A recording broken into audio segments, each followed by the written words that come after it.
সুপ্রিয় শিক্ষার্থী, আশা করছি তোমরা সবাই ভালো আছো। তোমরা ইতোমধ্যে জানতে পেরেছো তোমাদের ষান্মাসিক সামষ্টিক মূল্যায়নের রুটিন প্রকাশিত হয়েছে। আজ আমি তোমাদের ষান্মাসিক সামষ্টিক মূল্যায়ন পিছিয়ে যাওয়ার কারণ এবং রুটিন জানিয়ে দেব। দেখো, গণপ্রজাতন্ত্রী বাংলাদেশ সরকার, মাধ্যমিক ও উচ্চ শিক্ষা অধিদপ্তর, বাংলাদেশ, ঢাকা, এই ওয়েবসাইটে গেলে তোমরা রুটিনটি পেয়ে যাবে।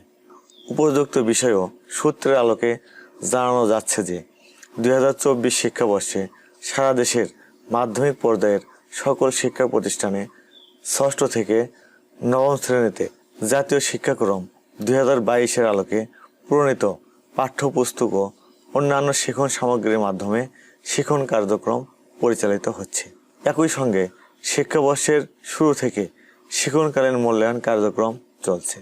জাতীয় শিক্ষাক্রম রূপরেখা 2021 অনুসারে শিক্ষাবর্ষের 6 মাসে একটি সামষ্টিক মূল্যায়ন এবং 12 মাসে আরেকটি সামষ্টিক মূল্যায়নের ব্যবস্থা রাখা হয়েছে।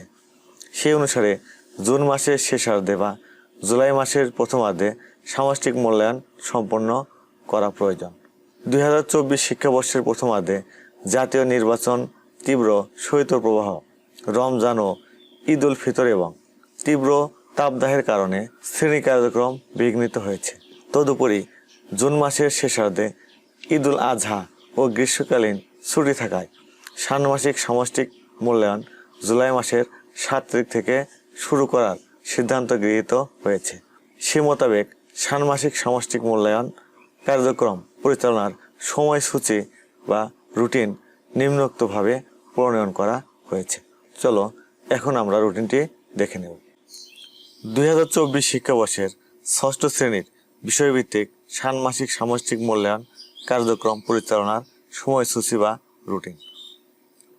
ষষ্ঠ শ্রেণী, এই পাশে তারিখ এবং এই পাশে বিষয়।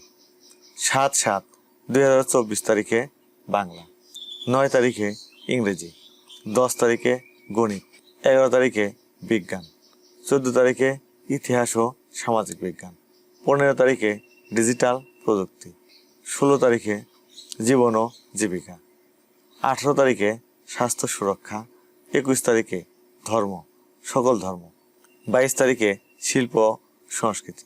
সুপ্রিয় শিক্ষার্থী, গত বছর আমি ষষ্ঠ সপ্তম শ্রেণীর শিক্ষার্থীদের ষান্মাসিক সামষ্টিক মূল্যায়ন এবং বার্ষিক সামষ্টিক মূল্যায়নের প্রশ্নের সমাধান দিয়ে যেভাবে সহযোগিতা করেছিলাম, এবারও সেভাবে সহযোগিতা করব।